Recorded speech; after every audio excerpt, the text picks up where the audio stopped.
Hello, this is Peaceful Anarchism on the Voluntary Virtues Network every Thursday at 1 p.m.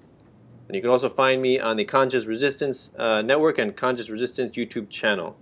So today we have Ian Freeman coming in from New Hampshire. He's the host and founder of Free Talk Live on the Liberty Radio Network. And he's also a blogger at, is it freekeen.com? That's right, freekeen.com. Freekeen.com. So, yeah, great. Thanks for coming on. So, Ian, why don't we start off with how did you become an anarchist? I like starting off with that. Well, I'm actually not an anarchist. I don't really much care for that term. I think it has some connotations of bomb throwing and destruction of property, and I prefer a more positive term like voluntarist, which really defines, more about what I believe rather than what I'm against. So I believe all human interactions should be consensual, and that makes me a voluntarist, not an anarchist. Excellent. I definitely do agree with that. I know Jeff Berwick is he understands the slander that comes along with the word anarchist, but he wants to use it nevertheless because some people, I guess, enjoy getting into arguments and disproving I consider anarchist to kind of be like a libertarian macho flash, where you are kind of using the term to sort of stir it up. And personally, I'm not interested in trying to save that term, nor am I really a fan of trying to save the libertarian word either. So I like voluntarist. I don't think it's been co-opted in any way, shape, or form at this point. Yeah, quite right. I mean, voluntarist, it just starts, I think it piques people's interest. Like, what is, how can you be against voluntary interaction, right? Sure. Conceived notions either when someone hears it for the first time or they hear it for however many other times they've heard it, because, voluntarists have never been accused of blowing anything up or destroying any storefront windows and things like that. So I don't want to take on that mantle with the term anarchist. It's not something I wish to spend my time on. So, all right, so how did you become a voluntarist? When did you start down this path? So I became a libertarian back when I was a teenager, and I tried smoking cannabis for the first time, and then I wondered what else they'd lied to me about. Turns out it was a lot of things, and I found the Harry Browne Libertarian Party campaign back in the year 2000, got active with that. That was really my first kind of activist action that I took, and became active with the Libertarian Party from that point forward. I ended up resigning publicly from the LP in 2008, just before they actually approved Bob Barr as their presidential candidate. I felt like the LP had fallen away from its principle, which, it's supposedly the party of principle. And, so I thought that they'd gotten away from that. So I decided that, that was around the time frame when I was kind of becoming a voluntarist. And I always kind of looked at being a libertarian as being a voluntarist, but the term libertarian seems to have been co-opted by these people who, let's call them, some of them on the right, some on the left, I feel like are not libertarian, that they don't have truly principled beliefs, and I think you have to have that to be a libertarian, but it's one of those words I'm willing to just kind of not necessarily wear on Front Street. I'll sort of begrudgingly accept it, but yeah, so that's kind of how I became a voluntarist. I don't know if that answered your question very well, though. That's all right. I mean, I think, does Rand Paul consider himself a libertarian? Not that I've heard of. I think he calls himself a Republican. Okay, that's good. Because yeah, but he gets accused of being a libertarian in the mainstream media, and then you have people like Glenn Beck and Neil Bortz. These are some other talk show hosts. Even Dennis Miller claims to be a libertarian, but yet they really? support war. So, you can't support war and be a libertarian as far as I'm concerned, unless you want to fund it on your own and not force other people to. But even then, I would say, I call it into question. Yeah, quite right. I mean, I kind of was confused at the idea that libertarians have a political party. It's like, to me, it's like how can you have an anarchist political party? Isn't that a contradiction in terms? And yeah, well, I guess that's probably why they don't call themselves the Anarchist Party. Yeah, because it's kind of scary. Yeah. I mean, because if you take libertarianism to its end result, it seems like you wouldn't necessarily become a voluntarist or an anarchist, right? So how can you stop short of saying taxation is, if taxation is immoral, then you would conclude that all taxation is immoral, not that some is okay, right? Yeah, they say the difference between a libertarian and a voluntarist is 6 months in New Hampshire, because I guess some libertarians, they come in on the smaller government mentality or the leave me alone socially mentality, and then hopefully they'll come into understanding what the principles are behind this concept, and then eventually come to the conclusion that no state would be preferable. Oh yeah, sure. You know what I'm actually interested in hearing about is I've been watching the videos of you and Chris on the I think is it the board of legislators in New Hampshire that you guys go to? I'm curious. Like, I'm sure you don't tell them like about anarchy. Like, you just talk about the bills in question, right? Like the economics behind it, maybe. Well, I mean, I don't use the term anarchist. Chris might. He might actually say that. I know he had a conversation with one of the state reps over Facebook the other day. That state rep had just reached out to him to have a conversation, kind of asked him about his beliefs, and he came right out and told him, "We're not there to hide our belief system." I mean, if you're talking about the anarchist-lobbyist or anarcho-lobbyist series that he's been putting up at ChristopherCanwell.com, I think they're good because we are bringing principled ideas into the state legislature here, and believe it or not, they actually listen and they'll stop you in the hallway and want to talk and hear more. And they're more genuine here in New Hampshire than in a lot of places. The state reps only get paid $100 a year here. Where are you tonight? I'm in New York, in Rockland County, New York, near Manhattan. The worst. Yeah, I don't know what they get paid in New York, but I imagine it's a lot more than $100 per year. And I think you guys have what, like 100 state legislators there? Oh, I didn't even look into that. I don't even know. It's probably not that many. New Hampshire has the largest, what they call citizen legislature in the United States, and it's one of the largest in the English-speaking world. So that means that each one of their representatives actually represents a very small amount of people. So, I mean, I don't believe the idea that they're representing me, but nonetheless, there are still some people in New Hampshire as state representatives who have come pretty close. Like, there are people. There's one state rep who was wearing an anarcho-capitalist shirt, regularly outside of the state house. Really? So I mean, some of these guys really are anarchists and voluntarists and true libertarians here, and we've managed to get them elected because of the Free State Project, which of course is bringing 20,000, hopefully, liberty-minded people here to New Hampshire to get active. And so it's fun to walk around the State House and see other libertarians and voluntarists and anarchists there testifying and actually there as state reps. So that doesn't happen anywhere else. Yeah, it's really great that you have this dialogue with them. I imagine that it's good to theorize about this stuff, talk about it, on your radio station and write about it and do videos, but it's quite another thing to actually talk to the people who are we would say oppressing us, but they would say, regulating us, right? Yeah, well, it's an interesting experience. It's something I never did before. I moved from Florida here in 2006 as an early mover for the Free State Project, and I've never looked back. I mean, I would never have considered going to Tallahassee in Florida because I didn't think there was a chance that any of those state reps down there gave a damn. I mean, they only pay any attention to anyone during campaign season, and after that, it's just like, that's it, they're done with you. But here in New Hampshire, you can actually pick up the phone, call whatever, you look up their information on the state website, and when you call them, their kids will answer. It's like a home phone number. Oh, really? Or it'll be a cell phone number. I mean, even the state senators, whether the local state senator here, I mean, I can call her on her cell phone. So that's just, again, that's something that's hard to really envision for a lot of people because and I think the state senators only get paid $100 a year as well. But that kind of keeps these guys grounded somewhat. Yeah. I mean, yes, they're still politicians. Yes, you really can't trust them. But at least here you can actually talk to them, and I think there's some benefit to that. So I understand that you and Chris don't just go in there and like blindly go against everything. Like there are some proposals that you actually support, right? That are like kind of repeals of certain laws. Yeah, well, for instance, marijuana decriminalization was a recent one, and so we went there to testify for that. And there will be other things that come along as well that will help increase liberty. And of course, there's plenty of things to testify against as well. Yeah. I can't imagine doing that over here. Really, wouldn't be worth your time. It's difficult. Yeah. I imagine they definitely do get paid a little more than $100. You said $100 a month or a year? What'd you say? That's per year. Plus they get a per diem as well. Yeah. Wow. For gasoline purposes, I guess. Yeah. So tell me a little bit about the history of Free Talk Live. How'd that get started?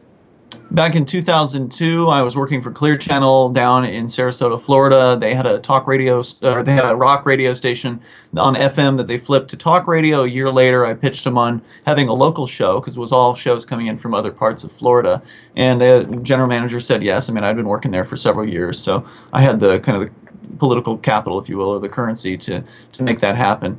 And me and Mark Edge and some other folks hosted the show back then, and we ended up leaving Clear Channel and taking the show to a couple of other stations before it was ultimately syndicated by Genesis Communications Network. I've been doing affiliate relations for the show since then, and we've gotten over 150 radio stations in about a decade of syndication. So it's kind of a little syndication success story. I mean, we're essentially a show of no more than a handful of people who's got a very pro-liberty viewpoint and is heard on over 150 radio stations. There's nothing quite like it out there, and so thank you. Yeah, it's great. Like I understand that you guys don't have anybody screening the calls, right? So just anybody. Oh no, we do have a call screener, but he doesn't screen anyone out. So all the call screener does is he gets not phone number, but he gets name, where the person's calling from, how are they listening? Are they listening on the radio? Are they listening on the internet? That kind of thing.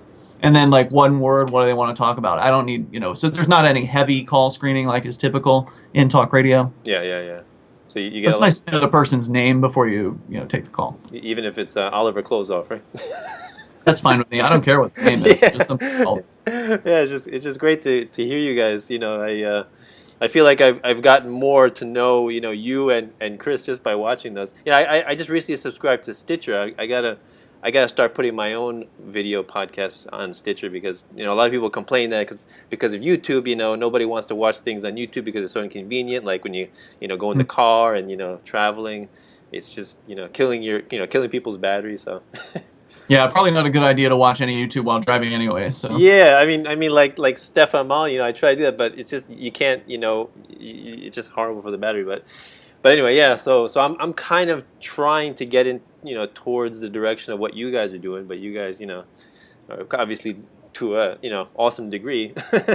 Well, it takes a lot of work. I mean, Yeah, it's been a definitely. decade of making phone calls to radio stations to make it happen. I mean, that's what it takes, picking up the phone, and we're willing to do it. Yeah. That's awesome. You guys are just like a 3 or 4 team guy, right? Mark, my co-host, handles all the sales for the show. He does have one other guy who does a little bit of sales. His wife kind of helps him with the books behind the scenes. Myself, I do the affiliate relations. Daryl W. Perry also does affiliate relations for the show.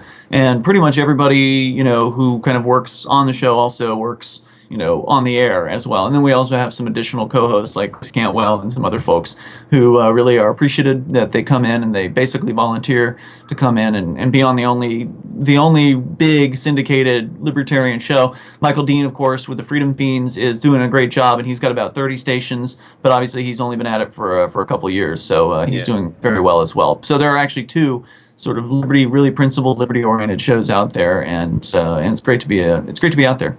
Yeah, so tell me a little bit about I think it's called the Robin Hood program that you guys did when you used to like put like quarters in the machines like for people that had run out of time.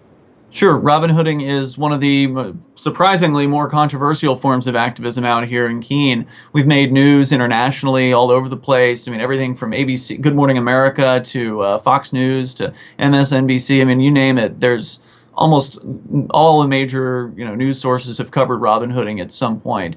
And it's basically the idea is to save people from getting parking tickets. Here in Keene, they're only $5 tickets, which is a little different compared to where you might be. But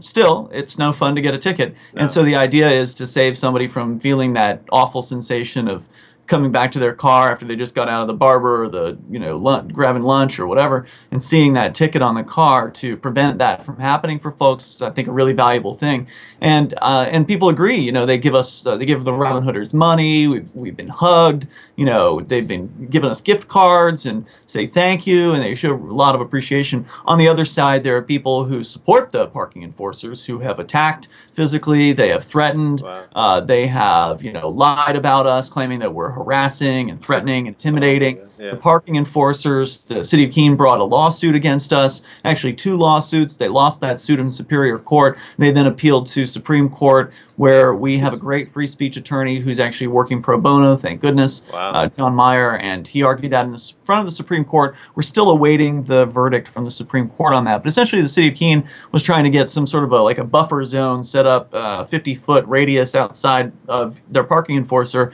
where the Robin Hooders, the people who fill the meters, could not be. And that was what they were asking for, essentially. And I'm obviously summarizing, a year and a half's worth of activism here. But it actually still goes on. It's not at the same level that it was in 2013 and 2014, but it's still going on. Garrett Ian is still out there on a regular basis doing Robin Hooding, and every now and then some other people will get out and do it as well. So it's one of the more consistent forms of activism that's happened here in New Hampshire, and in my mind, it's one of the more effective ones. I think it does garner a lot of goodwill with people, even though there are obviously the haters and the people who will do stop at almost nothing to try to throw a wrench into the gears.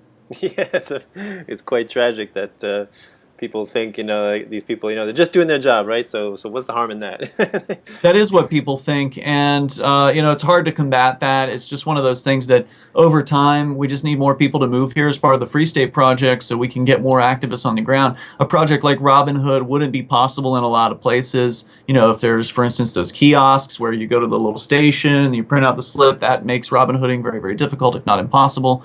And if you don't have the people to do it, if you don't have the dedicated activists who are willing to work at it, then it's just not going to happen. So the more people that we can get together, the more activists we can get here in New Hampshire, the more different kind of projects become possible. Another great example is out in Manchester. They've had, in 2014, they did some cop blocking at some DUI checkpoints where they had 30 or 40 activists out there, holding signs, waving, kind of giving people instructions as to how to get around the checkpoint. And just tremendous numbers really makes a huge difference. And most liberty-minded folks, whether they, voluntarist, anarchist, whatever, they just don't know that experience, because usually where they are, it's pretty lonely. They might know a handful of other people if they're in a larger city, and most of those people don't really do much of anything. Maybe they'll get together and complain about the government every now and then, but ultimately, what can you really do? If you don't have numbers, you don't have a movement. Yeah. And New Hampshire has numbers. We've got over 1,700 people who are here now as part of the Free State Project. Over 16,000 are pledged to make the move. We want to get to 20,000 people pledged, and then the official move will start. But we've already had all this fun, created all this media and gotten all this news coverage with just over I think it's about 1,400 early movers. You add in another 200 or so that were already here when New Hampshire was selected, and that's how that 1,700 number comes up. Yeah, we we're pretty close to New Hampshire, and we just sold our condo in Long Island, and we're in a transit. Of course, at a massive loss. So don't even think. Yeah, I took a loss on my house in Florida too, but I'm grateful to be out of there and to be in a community with people who actually care about freedom. It's much nicer here. Yeah. I really try to talk to my wife about moving, because we're trying to figure out where to move to, right? But the problem is most of our family is around where we're living now, and so I tell her, there's New Hampshire's great, North Carolina's great with their what is that called, Asheville group. I forget what they're called. Yeah, they don't really have anything on the Free State Project. They're a very exclusive group from what I could tell. We've actually had some of their spokesmen on Free Talk Live. They only want to allow people in who, it seems like at least, they only want to allow in anarchists, they only want to allow in atheists and peaceful parent types, and they really kind of exclude a lot of folks. So if you want to do political action, you won't be welcome in the Blue Ridge Liberty Project. If you want to do civil disobedience, they won't welcome you because they don't want to offend community. So they're not really trying to change anything. They're just trying to kind of get away from the world, if you will. That's my interpretation of it. And they certainly don't have hundreds of movers. And so the Free State Project is the most successful liberty migration out there. There are a lot of imitators, but none of them have ever taken off in the way the Free State Project has done, and none of them have the decade plus of movers behind it either. So what would you say to people who try to figure out what's better? Is it better to move to a freer, less tyrannical state in the Union, or is it better to leave the country altogether and try to move to a place where Yeah, I don't blame anybody for wanting to leave. I mean, if that's what you want to do is go and try to live somewhere and try to ignore what goes on around you, then that's certainly your prerogative. That's not the life for me. I mean, I don't want to just sit there and, I don't want to go to my co-host is in Acapulco right now, and he's there for an Acapulco. Yeah. And it sounds like a nice place to live. I mean, if you can't ignore this, if you can ignore what the state's doing to people, then okay, then go and do that. But I don't like seeing people being arrested for not hurting anybody else. And don't tell me that doesn't happen in Acapulco. I mean, there's government there. I understand the argument is that, oh, well, they're better than the United States. That's probably true in a lot of ways. But they're also, probably still hurting people because they're governments. And at least here in New Hampshire, I have the chance to, try to turn that around with the help of other people. I don't think if I went into Acapulco or some other place in the world that it would be as simple. I mean, it's hard enough to sort of be an interloper in a place like New Hampshire. I'm sure, who would take the gringo seriously in Acapulco trying to stop the violence of the system. It's all right. You look like a native. Don't worry about it. It's just because I haven't shaved. But, yeah, right. Thanks. So, yeah, I mean, I don't disrespect people who that's what they want. If you want to go get away from it, you want to live in a place where the government's not as oppressive, then you should do that. But if you want to have a chance at actually living in a place where the government's going to get smaller over time, then New Hampshire is that place. At least I truly believe that. That's why I picked up my life, and I've spent the last almost a decade here now. Yeah, like, the common statist, rebuttal to anything is move to Somalia, right? So it seems to me that when people do leave and move to a freer place, it's almost kind of a variation of move to Somalia, and because what I think most voluntarists would say to somebody who says, just move to Somalia if you don't like it here is, why do I have to move? This is where my life is, right? This is where my family and the federal government does not own this entire piece of dirt called the United States, right? It's illegitimate, right? So why do I have to move, right? That's a good question. I mean, and there's nothing wrong with the idea of moving for strategy, right? Like, if there is a better place to go, I would like to go there. Yeah. And I feel like New Hampshire is the best place for liberty. It already is the freest, arguably, of the 50 states. If you move here from a place like New York, it's going to be a clear increase in freedom. I mean, New York is, by the Mercatus Center, ranked at, I think, either 49 or 50 out of the 50 states. And New Hampshire is in the top 4. It changes depending on the year. But, this is the only place where there's a movement of people who are coming here to make things better for more freedom. And the people in New Hampshire who are sort of the Granite State or natives, a lot of them love freedom too. And they're disturbed by the statists who've moved in here from Massachusetts over the years. And a lot of them really love the fact that the Free Staters are here. Obviously, we're hated by some, but we're also loved by some. So, there's an interesting dynamic going on here. And, if it doesn't work out, it doesn't work out. But so far, it seems to be working out because we actually have, as I mentioned before, libertarians are actually getting elected here, which doesn't happen in other places for the most part, with a few exceptions. Voluntarists, anarchists are actually getting elected. I mean, that's just unbelievable. And I mean, we're just getting started. The official move hasn't even happened yet. Yeah, I think it's very optimistic. I think the future, and I think a lot of people, they get all wrapped up in the, when you start looking into government, they call it doom porn, right? You just get all wrapped up, like, especially with Alex Jones, people like that start propagating, scare tactics, it seems. Right, and I think that stuff really takes hold for people when they feel alone. If you feel like, I'm from Sarasota, Florida originally, there were maybe a dozen liberty activists there, and most of them I had to kind of pull teeth to try to get them to volunteer for even the most basic outreach activity. Mm-hmm. So, it's easy to feel like you got nobody that has your back, you are all alone. Yeah. And when you feel alone, then it's easy to feel cornered, it's easy to feel trapped, it's easy to feel like the state is just, getting bigger and there's nothing you can do about it, because really, if you're alone, there's nothing you can do about it. So that leads to despair, that leads to frustration, it leads to anger, it leads to possibly violence, and none of those things are going to get us to more freedom. Yeah, exactly. Quite right. I agree. So I don't want to hold you up. I know you have a show coming up. So why don't you let people know where they can reach you if they want to see your work? Well, freetalklive.com, we're on the air 7 nights a week from 7 to 10 at night Eastern Time. We can, of course, download it later on if you want via podcast or direct download. And you can also check out blogs over at freekeen.com, which is a great way to connect with a lot of the stuff that's, or a fraction of, rather, the stuff that's happening here in New Hampshire, because we can't cover it all. But we do our best to cover what we can over at freekeen.com. And thank you for having me.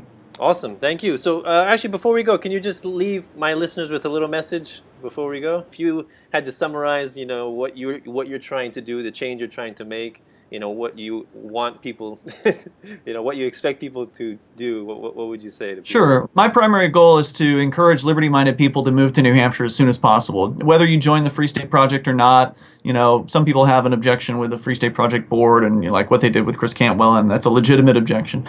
Whether or not you join the Free State Project, get to New Hampshire as soon as you possibly can. You will be more free likely as soon as you cross the border. You can symbolically throw off your seatbelt because you don't have to legally wear one, but most people do anyway.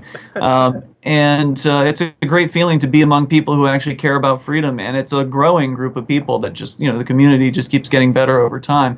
It's hard to really explain how great it is. It's really something that you should experience, and I would recommend that you come to the Liberty Forum, which is coming up in just about a week or so, the March 5th through the 8th, or come to PortFest in June. If you can't make it to those events, we got Keenvention that happens in the fall at keenvention.info. These are 3 great excuses to come up and check out the community here, or just come up anytime and let us know that you're coming, and we'll go out to lunch or something like that. So cool. I'd love to have you. Very cool. I hope my wife is going to listen to that message. Yeah, bring her up. I mean, bring the family up to these events too, because there are a lot of people. There's a lot of wives who need to get convinced, and a lot of them will be at the Liberty Forum. So that's certainly a challenge, and it's worth overcoming if possible, Awesome. Because it's great to be here. Yeah, it looks great. Well, thank you very much, Ian, for the opportunity. So this is Peaceful Anarchism on the Voluntary Virtues Network and the Conscious Resistance YouTube channel. Wishing everyone have a wonderful day. Take care. Bye.